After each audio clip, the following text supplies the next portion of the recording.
Hello there. It's good to have you join us on another episode of Infrastructure Is. I am Kemi Adeni. This program is aimed at bridging the gap between communities and government. A whole lot of work is going on by this ministry, and you need to know, because you have to be informed. It is your duty to also participate, because we'll be having stakeholders engagement. We're going to be having community feedback stories also on this program. But today, I have a guest with me who is going to adequately inform us and educate us on what we need to know about road construction and rehabilitation here in Ondo State. I have with me today Engineer Monday Olaiton. He is the coordinator and director of the labor unit of the Ministry of Works and Infrastructure. It's good to have you here today. Thank you.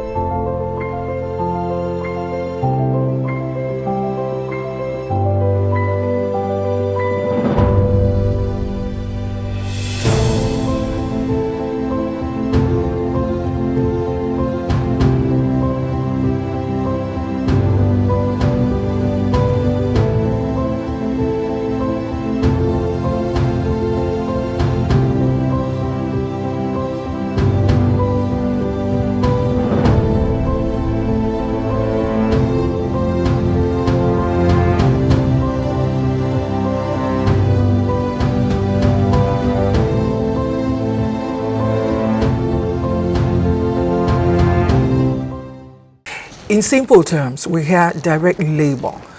You coordinate that unit. Now, in simple terms, what does that team do on a daily basis? Thank you, the presenter. The direct labor unit is a unit under Ministry of Works and Infrastructure. And the unit is saddled with the responsibility of maintaining, rehabilitating, and constructing of roads, and that is what we do every day. All right, that's good to know, sir. Now, we see a lot of construction ongoing in various parts of the state. Some people are still not enlightened about what construction or rehabilitation programs that you have. There are some projects that some people have heard. So shed more light on it. Tell us more about some of the projects your ministry has embarked upon. Thank you very much. Let me start from the central here, the central senatorial district. To the glory of God, this unit has done a lot, and among which we have the construction and rehabilitation of the internal roads within the governor's office. Then we have also worked on the internal roads within the government house, completed. Then not only that, the old stadium road, it was a full rehabilitation. We have also done that. And if you go to Alagbaka, the link or the road between the government house and Okeda, we have it was fully asphalted. It has been done and completed. Then if you look at the road between the Sita junction to government house to waste management, we have also rehabilitated that. Okay. And then not only that, if you look at the First Bank to CBN road, full rehabilitation, we have done that. Okay. Then not only that, the road between the Bishop Court and the Civil Service Commission, we have also rehabilitated that road. Not only that, we also have some roads that we have maintained within the city. The Continental Road, we have maintained it. Okay. Then the Ajipowo Road, we have maintained it. Then Ayedun Araromi Road, we have maintained it. Then the Obanla Road, which was very impassable. Sometimes if you go there now, we have also maintained that road. If we go to Obaile Housing Estate, there are some roads there we have also maintained. Not only that, if you go to Ilara, the Ilara Township Road, we have done that. Between Alade runabout and the First Bank there, we have done that. That is in Central here. Then we go to at the Northern Central District. We have also worked on this Jubilee Ube Road, Popular Road. Before we got there, it was impassable. It was in a state of disrepair. But by the grace of God, in this administration, we have done that. We have completed that. Then coming to Timidire Street in Ekare, we have also maintained that road. Fati Street, we have maintained that road. Then Ulisa Street, we get to Ulisa Street, no vehicle was even passing that street. Before we go there, because the government is so much concerned about the convenience of people. We were asked to move around and spot those roads. We have done that road also. Then Oyemo, Okegbede, we have also maintained that road. Then coming to Ondo A6, the popular Palace Lipakala Road, what was a major problem. And you should know that that road also connects the Mother and Child Hospital Diagnostic Center in Ondo. It was very horrible before we got there, but to the glory of God, we have maintained that road. Go to Sabo. Sabo Road also, we have also maintained that road. Then Bolondro Sashere Road, we have also maintained that road in Ondo A6. In the Southern Central District too, you know that the Olokutupa Road is one of the roads that's very important in the state. Before we got there too, it was reduced with a lot of potholes, and the road was was in a serious state of disrepair. But when we got there with the support of the government and our honorable commissioner, the road is now in good shape, fully maintained. Not only that, within Okitupa, if you go to Ijukudu Road, we have also maintained that road. Iwe Street, we have maintained. Then Irije Okitupa Road, we have maintained. Then Irele Township Road, along the NBC Mega Station, we have also maintained that road. Coming to Ilututun, the First Bank Road, we have also maintained that road. So the unit is doing a lot, and we are still on that. We have not stopped. The projects are still ongoing. We're ongoing everywhere, ongoing, because we are receiving massive support, encouragement from the government, and we don't have any reason why we shouldn't work. So we are working. It's quite commendable, I must say, that you could reel out all of those projects that you have completed. I mean, it shows indeed you're a coordinator of that team. That's quite commendable for you to actually give us a list, without mincing words, about some of these projects. Now, I'll move on quickly to ask you.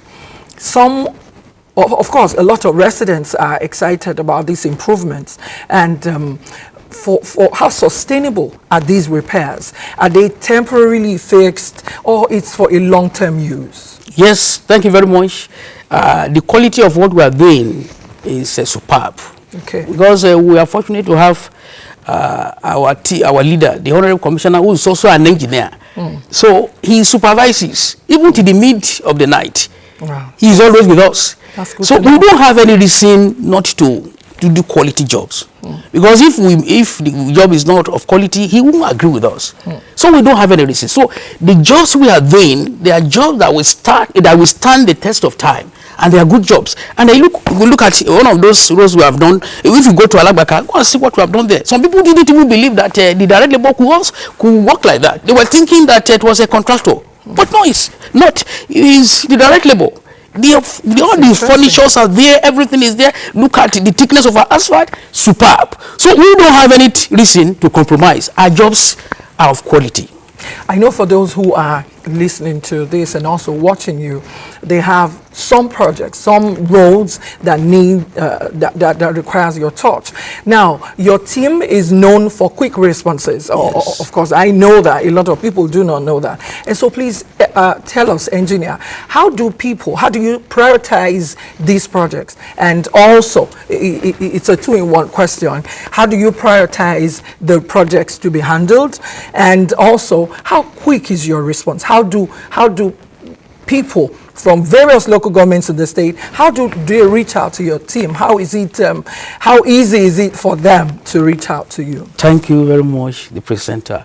We are everywhere within the state. Okay. We are everywhere because we have our division offices in the major all the towns. local governments? Not in all the local government, but in some districts. local government. There is no senatorial district we get to. You won't have an office connecting the senatorial district. And we also have some. We have maybe like 2 offices within the senatorial district. Let me quickly mention. Like in the north, we have a divisional office at Ikare. All right. Then we also have one in Owo. All right. And in Akure here, we have a divisional office. And in Nundu, we have one. In Okitipupa, we have one. Okay. And the reason for this arrangement is just to make sure that people can easily access the ministry through those divisional offices. If you are in Ikare, for example, and you have an emergency or you have a request you want to forward to the ministry, you can go there, meet the engineer there. You can talk to the engineer there, ask questions. So definitely, the division engineer there will bring your request to Akure, and that request will receive immediate attention. Then, in terms of prioritizing our jobs, you know, there are some jobs that are on emergency demand. Like, for example, sometimes ago we had the bomb blast here in Akure at Iluabu area, and nobody expected it. It was an emergency, so nobody was thinking of it. And immediately we were called because we are saddled with that responsibility. You know, when that thing happened, people started looking for alternative route to connect the next town, which was Owo. So, and the route was not possible. But immediately we were directed to switch into action. And to the glory of God, within a very short time, the place was put into order. That place was reconstructed perfectly. And if you still go to that spot now, if you go there, you don't even occur to you that something of that nature has happened there. Then also, there was a particular time here in Owena that the road there at Owena spot, the road there was impossible, cut off, and you see people coming from north, coming from Lagos, they couldn't pass. Some people were spending weeks there. And because our government is concerned, Mr. Governor is concerned about the convenience of people. Immediately we were asked to swing into action. And within a very short time, that place was restored and people begin to apply. So why am I saying this? I'm just trying to enlighten the people in the house that, you know, there are some jobs that are on emergency demand. We address them as they come. And then we have some that are not on emergency demand. So those one also will also be attended to and based on the request. And this request can be forwarded to our area offices if people that are concerned, maybe they live outside Akure. We have, like I've said, we have divisional offices everywhere where they can reach us. That's good to know. Yeah. That's good to know. So I would like to ask you, now by advent of technology, you mentioned that, of course, physically, there are offices where people can reach you to make their requests or concerns known. Now, by virtue of technology, is there a way where we can reach you on the phone? I don't necessarily, for instance, if I live in Ikare, I don't necessarily have to go to your office to go inform you or maybe write a letter to say, oh, this is my concern, or this is what I need, or this is the road we need you to fix. And so going by the advent of technology, how else can we reach you aside coming physically to the office? Thank you very much. Like I said that these division offices, they have different engineers heading them. We have the divisional engineers, we have the area road engineers. And we have their contacts for people who wants to reach the ministry and they are from far places. They can get the contact of those people. They ask us to send their contact to them and they can easily communicate with them. And the reason is because when you communicate with them, when you call them, they can even pick their vehicle and rush to that spot and see what is happening. Then in those division offices, we also have a data bank where we store our data on as regards roads. And with that, we can go into the data bank anytime, look at what is there, bring them up. Then in addition to that, we also have a platform, the Delu team. that is the name of the platform on our WhatsApp. You can communicate us through that, and immediately you communicate to us, we will get it. I will get it. Even my bosses in the office, they will see it. Not only even the people at the divisional offices. So these are some of the ways we can, the people can reach us. You know, the technology has advanced. So at times, they may not even need to come to our offices. Exactly. Yes, they may not. So the numbers are there. We give them their number, they can ask for their number, their contact, the area engineer, the road engineer, and even the deputy coordinator is also there. And to attend to the request of the people. All right. That's good to know. I'd like to ask you at this juncture, we're known to enjoy benefits, dividends of democracy. Yes. And I think at this point, I'd like to pay credence to the sedulous efforts of the governor of Ondo State, His Excellency, Dr. Lucky Orimison Ayedatiwa, who is doing so much as regards sustainable infrastructural development here in Ondo State, and also in partnership with the ministry that has been getting all of this job done. I see that you're so proud of what you do, and that's why you could reel out some of the achievements of the completed road projects that your ministry have embarked upon. And so this can only happen because you have a competent hand in the work done and the expertise of the commissioner, the Honorable Commissioner for Infrastructure, Lands and Housing in Ondo State,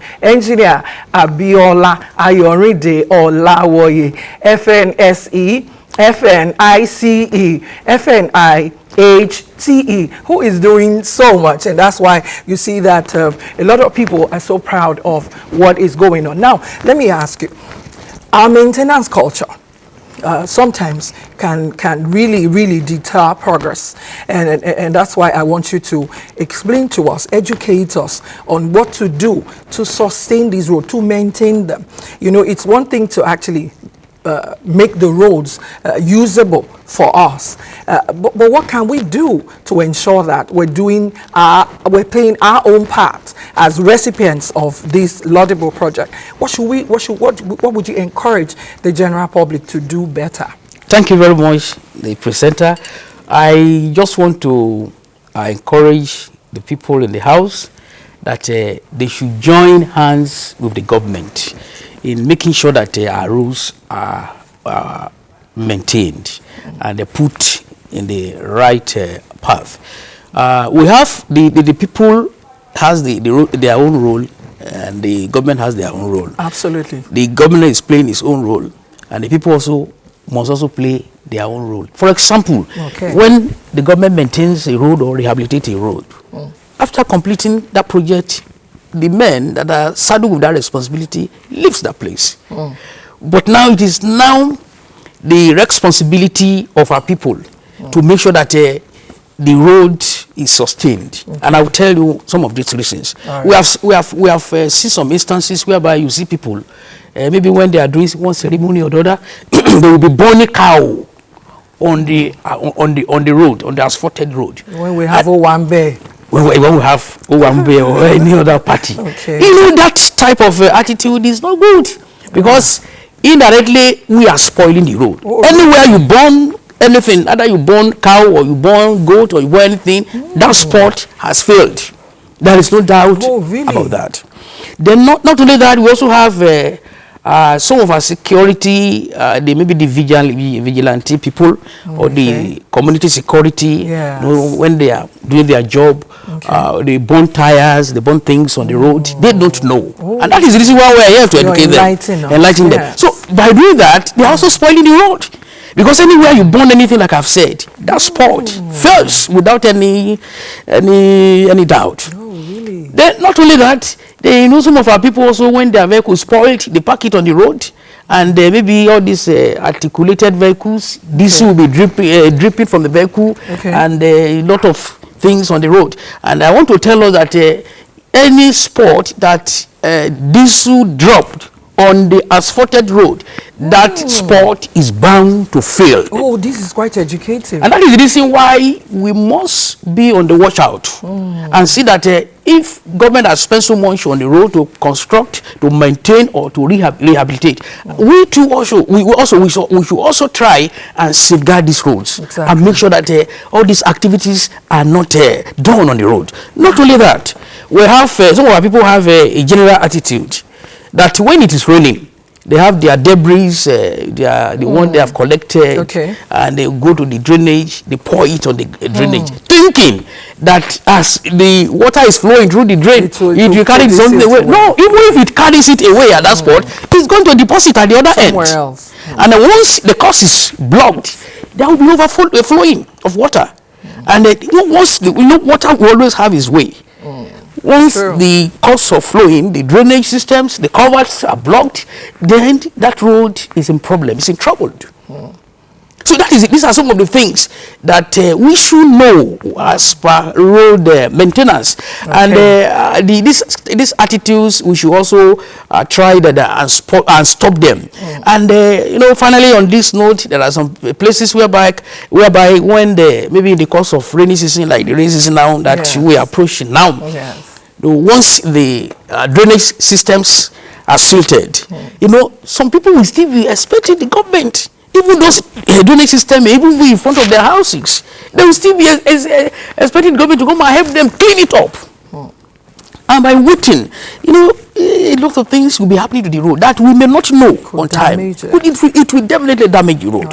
So that is one of the reasons why the environmental exercise is a program that the government has put in place. So doing the environmental exercise, you can go there, look at the frontage of your house. If the covers or the drainage are blocked, just within a short time, you can get it off. So, Engineer Monday, for want of time, I would like us to just round off on this note. What's your final word to road users, especially as the rainy season is approaching? Yes, I want to implore the road users that we have our own way of contributing to the sustenance of the road we are maintaining, rehabilitating, and constructing. This road belongs to us. We are the government people are talking about. We are the user. And if we use this road carefully, if we try and do away with the don'ts, and we are able to ensure that the right thing is done on the road, this road will stand a test of time. Thank you very much. It's been a good time having you on this program. And I know you do well to oblige. When next we need you to give us enlightenment again. Thank you very much for your time. And on this note, I would like to wrap it up by saying we can do better to ensure that the dividends of democracy that are made available to us, we make the best use of them. Ensure that you are a good road user. Until I come your way again, this time next week, every Monday from 12:30 p.m. to 1 p.m. I look forward to having you again on another episode. I am Kemi Adeniyi, and I say bye for now.